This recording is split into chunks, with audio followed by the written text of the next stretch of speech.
بسم اللہ الرحمن الرحیم اعوذ باللہ من الشیطان الرجیم بسم اللہ الرحمن الرحیم وقالا ربنا ظلمنا انفسنا وان لم تغفر لنا وترحمنا لنکونن من الخاسرین قال اللہ تبارک و تعالی فی القرآن المجید والفرقان الحمید وقل رب اغفر وارحم وانت خیر الراحمین صدق اللہ العظیم وصدق رسولہ النبی الکریم ونحن علی ذلک لمن الشاہدین والشاکرین والحمد للہ رب العالمین ان اللہ وملائکتہ یصلون علی النبی یا ایہا الذین آمنوا صلوا علیہ وسلموا تسلیما الصلاة والسلام علیک یا سیدی یا رسول اللہ وعلی آلک واصحابک یا سیدی یا نبی اللہ الصلاة والسلام علیک یا سیدی یا رحمتا للعالمین وعلی آلک واصحابک یا سیدی یا خاتم النبیین اللہم صلی علی سیدنا و مولانا محمد معدن الجود والکرم وآلہ وصحبہ وبارک وسلم۔ تمام تعریفیں حمد اور ثنا اللہ تبارک و تعالی کے لیے، درود و سلام نبی اکرم نور مجسم شفیع معظم احمد مجتبیٰ جناب حضرت محمد مصطفیٰ صلی اللہ تعالی علیہ وسلم کی ذات والا صفات کے لیے حمد و صلات کے بعد، عزیز دوستو، بزرگوں اور بھائیوں، حاضرین و سامعین، آج شب برات کی انتہائی رحمتوں والی، برکتوں والی، عزتوں، مغفرتوں اور سعادتوں والی رات ہے۔ آج ہی وہ نصیبوں والی گھڑیاں ہیں جب اللہ تبارک و تعالی نبی پاک صلی اللہ علیہ وسلم کی امت میں سے بنو کلب کی بکریوں کے بالوں کی تعداد کے مطابق لوگوں کی مغفرت فرمائے گا۔ عزیز دوستو، بزرگوں اور بھائیوں، چونکہ یہ شب برات کی رات ہے تو اس رات بہت سارا اہتمام اور بہت ساری چیزوں کی ہمیں ضرورت ہے، اور جن حالات کا، جن آزمائشوں کا اس وقت امت مسلمہ اور پوری دنیا کو سامنا ہے، ان میں بہت زیادہ ضرورت ہے کہ ہم اپنے گھروں میں، مساجد میں، اپنے اپنے مصلی پر بیٹھ کر اپنے رب کریم کو یاد کریں، اس کے حضور ناز اپنی پیشانی کو جھکائیں اور اس سے اپنے اپنے حصے کی خیرات طلب کریں۔ یاد رکھیے گا کہ یہ وہ مقدس گھڑیاں ہیں کہ مغرب سے لے کر صبح صادق تک اللہ تبارک و تعالی آسمان دنیا پر نزول اجلال فرماتا ہے جو اس کی شان کے لائق ہے،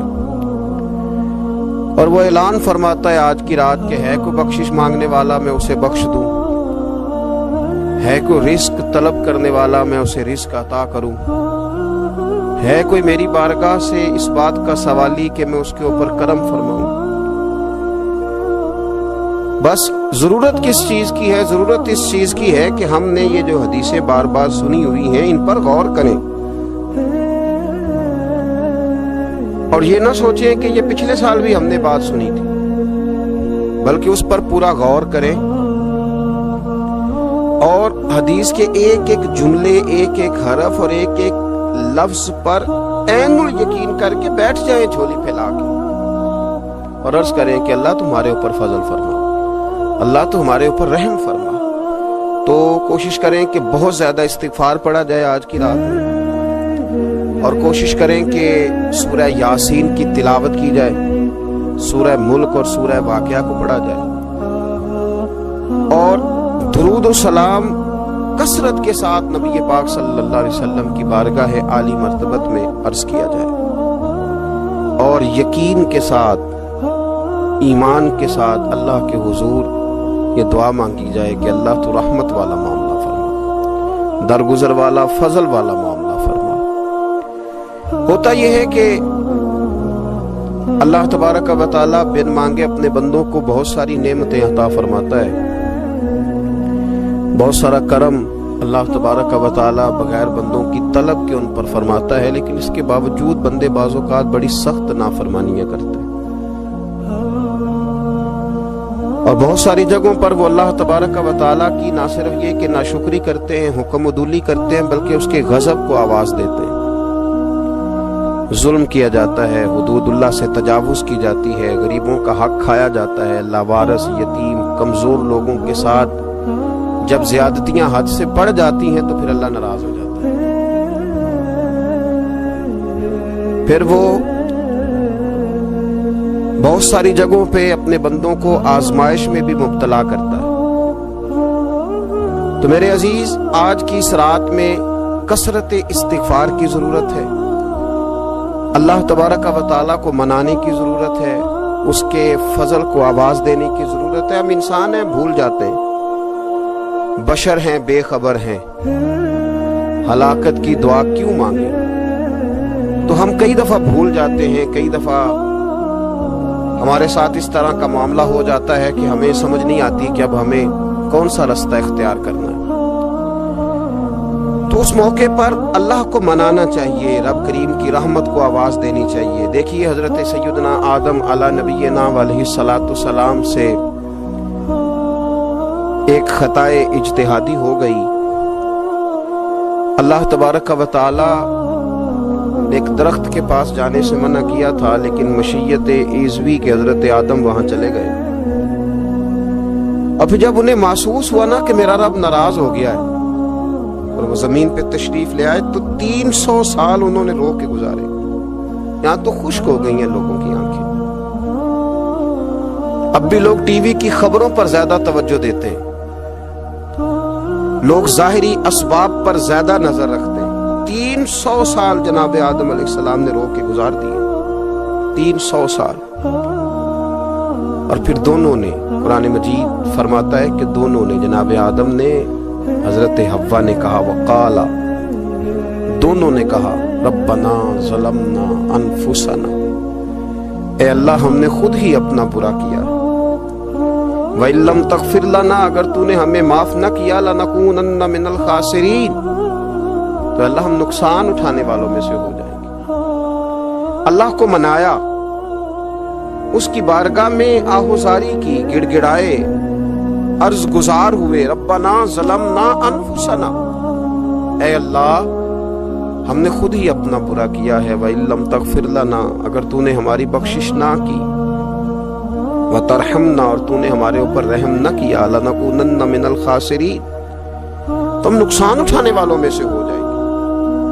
اللہ تو ہمارے اوپر رحم فرما، ہم پر فضل فرما، ہمارے لیے آسانی فرما۔ تو جب یہ جملے آپ نے ادا کیے تو پھر اللہ تبارک و تعالیٰ نے ان پر اتنا فضل فرمایا کہ مالک کریم نے اپنی ساری رحمتوں، برکتوں، نوازشوں سے انہیں مالا مال فرما دیا۔ تو پہلے تو بات یہ ہے کہ احساس ندامت ہو، پھر اس کے بعد رب کریم کو منانے کی خواہش ہو، بے رخی کا مظاہرہ، اور اسی طرح کھیلتے رہنا اور اسی طرح روٹین کے کاموں میں لگے رہنا، بلکہ پہلے سے زیادہ ان چیزوں پہ توجہ کرنا جن پر پہلے کام کی جاتی، فضولیات کو اپنے معاملات کا حصہ بنا لینا، لوڈو پہلے سے زیادہ کھیلی جانا، شطرنج کی بازیاں لگنا، اور فلم اور ڈراموں پر توجہ بڑھا لینا، گیمیں کھیلنے لگنا، بجائے اس کے کہ اللہ نے اوقات دیے ہیں تو اس میں رب کو منایا جائے اس کی بارگاہ میں۔ لیکن وہ اس طرح جیسے شکاوت بڑھتی ہے، جیسے ہمیں احساس ختم ہو گیا، جیسے ہماری طبیعت کے اندر اب وہ والی بات نہیں رہی جو کہ ہونا چاہیے تھی۔ تو اللہ کریم کی بارگاہ میں عرض کیا جائے، رب کریم کے حضور ناز یہ گزارش کی جائے اور اسے منایا جائے۔ سورۃ المومنون کو دیکھیے تو اللہ تبارک و تعالیٰ نے ارشاد فرمایا، دیکھیے ذرا قرآن مجید کا انداز، فرمایا وَقُلْ رَبِّ اغْفِرْ وَارْحَمْ، کہا اے محبوب آپ فرمائیے، آپ مجھ سے کہیے، رب اغفر، یا اللہ تو معاف فرما دے، یا اللہ تو اپنے بندوں کو معاف فرما دے، ورحم، اور اللہ تو رحم فرما۔ اور محبوب آپ یہ کہیے کہ وانت خیر الراحمین، اے اللہ تو سب سے بڑھ کر رحم فرمانے والا۔ اے محبوب آپ یہ کہیے۔ یہ دیکھیے انداز، اللہ تو نے معاف کرنا ہے تو کر دے، فرمایا نہیں میرے حبیب پہلے کہیں گے، حضور فرمائیں گے۔ میں اپنے محبوب کی زبان اطہر سے اس بات کو سننا محبوب رکھتا ہوں۔ میرے محبوب کریم علیہ السلام فرمائیں گے وَقُلْ رَبِّ اغْفِرْ وَارْحَمْ وَأَنْتَ خَيْرُ الرَّاحِمِينَ۔ اے محبوب آپ مجھے کہیے کہ اللہ تو بخش دے، رحم فرما، اور تو سب سے بڑھ کر رحم کرنے والا ہے۔ کوئی آنکھو شاید من جاوے تے میرا کم تتڑی دا بن جاوے۔ اے محبوب آپ کہیے کہ اے اللہ تو رحم فرما، تو کرم فرما، اور تو سب سے بڑھ کر رحم کرنے والا ہے۔ نبی پاک صلی اللہ علیہ وسلم نے ہماری توجہ دلائی۔ حضور صلی اللہ علیہ وسلم نے فرمایا بے توجہی کے ساتھ ادھر ادھر خیالات کر کے رب سے نہ مانگا کرو، تردد کے ساتھ، بے یقینی کے ساتھ نہ مانگا کرو، بلکہ رسول کریم صلی اللہ علیہ وسلم نے فرمایا، یہ حدیث پاک مسلم شریف میں موجود ہے، حضور فرمانے لگے جب رب سے مانگو نا تو اصرار کر کے مانگو۔ جب رب سے مانگو تو اصرار کر کے، بچہ ناز دکھا رہا ہے اصرار کر، اللہ سے مانگو تو اصرار کر کے مانگو، اور فرمایا رغبت کے ساتھ مانگو۔ کیا خوبصورت لفظ ہے حدیث کے، حضور فرمانے لگے اصرار کر کے مانگو، رغبت کر کے مانگو۔ رب کے لیے کوئی چیز دینا مشکل تو نہیں ہے نا، اس کے لیے کوئی مشکل ہے تمہیں عطا کرنا، تو رغبت کر کے اللہ سے سوال کرو، اسے مناؤ۔ اور خود نبی پاک صلی اللہ علیہ وسلم کا حال یہ تھا، حضرت عائشہ صدیقہ رضی اللہ تعالیٰ عنہ فرمانے لگی کہ نبی پاک دعا رسول اللہ صلی اللہ علیہ وسلم، یہ لفظ ہیں حضرت عائشہ کے، اللہ اکبر، ذرا ان میں ڈوب کر دیکھیے گا، ذرا ان لفظوں میں کھو کر دیکھیے گا ام المومنین کیا فرماتی ہیں۔ حضرت عائشہ صدیقہ فرماتی ہیں، یہ بھی مسلم میں موجود ہے، کہتی ہیں دعا رسول اللہ، کہتے ہیں نبی پاک نے دعا مانگی، حضور نے دعا مانگی۔ سبحان اللہ، کیا لفظ ہیں، کیا وجد آفرین جملے، کہتی ہیں دعا رسول اللہ، نبی پاک نے دعا مانگی، ثم دعا، دعا مانگ کر حضور پھر دعا مانگنے لگے۔ حضور نے دعا مانگی اور دعا مانگ کر حضور پھر دعا مانگنے لگے، اور ثم دعا رسول اللہ، تیسری دفعہ فرماتی ہیں، کہتی ہیں حضور نے دعا مانگی اور دعا مانگ کر پھر دعا مانگنے لگے، یعنی حضور نے دعا مانگی اور پھر دعا مانگی، اور دعا ختم ہو گئی تو تیسری دفعہ پھر دعا مانگی، یعنی حضور نے مانگا۔ کیا کہا حضرت نے، فرمانے لگے مانگیں گے مانگے جائیں گے، منہ مانگی پائیں گے، سرکار میں نہ لا ہے نہ حاجت اگر کی ہے، مانگیں گے مانگے جائیں گے، منہ مانگی پائیں گے۔ حضور نے دعا مانگی اور دعا مانگ کر پھر دعا مانگی، اور دعا مانگ کر پھر دعا مانگی۔ تو نبی پاک صلی اللہ علیہ وسلم کا تو اللہ سے مانگنے کا، اس کو منانے کا یہ طریقہ، حضرت عبداللہ ابن عمر فرمانے لگے، یہ لفظ ابو داؤد شریف میں موجود ہے، ذرا ان کا بھی ذائقہ محسوس کیجئے گا۔ حضرت سیدنا عبداللہ ابن عمر فرماتے میں حضور کی مجلس میں حاضر تھا، حضور مانگنے لگے اللہ سے، حضور اللہ سے مانگنے لگے۔ میں تو کئی دفعہ یہ دعا بھی مانگنے لگ جاتا ہوں کہ اللہ تو ان دعاؤں کی طرف تو دیکھ جو تیرے رسول نے ہمارے لیے مانگی۔ اللہ تو ہمیں تو نہیں نہ مانگنا آتا، نہیں طریقہ آتا، نہیں سلیقہ آتا، نہیں انداز آتا، ہم تو بے توجہ سے لوگ ہیں، بیٹھنے کا ڈھب نہیں آتا ہمیں تو ہاتھ اٹھانے کا سلیقہ نہیں آتا، ہم تو وضو کرنے کے اس طریقے سے آشنا نہیں، پر اللہ تیرے محبوب نے تو خوب مانگا ہے نا تجھ سے، تیرے پیارے حبیب علیہ السلام نے تو تجھے منایا ہے نا ہمارے حق میں، تو اللہ تو ان دعاؤں کی طرف تو دیکھ۔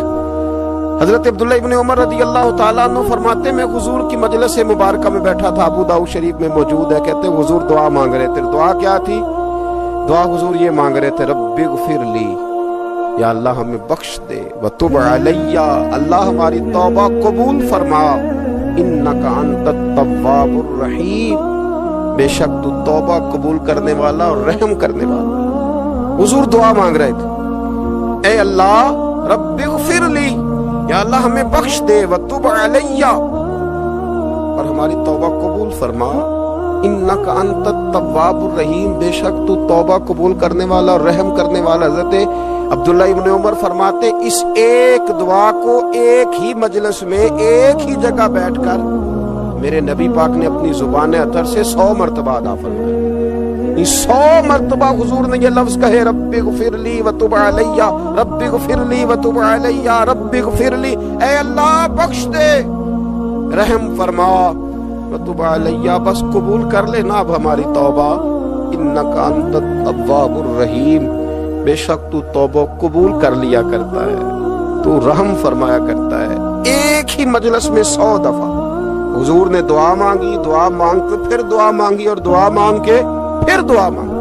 اللہ کو منایا میرے رسول پاک، حضور نے ہمیں بتلایا، اسے مناؤ، اس کی بارگاہ عالی مرتبت میں جھکو، اور حضور نے خود بھی یہ طریقہ ہمارے سامنے بطور سنت کے چھوڑا، اور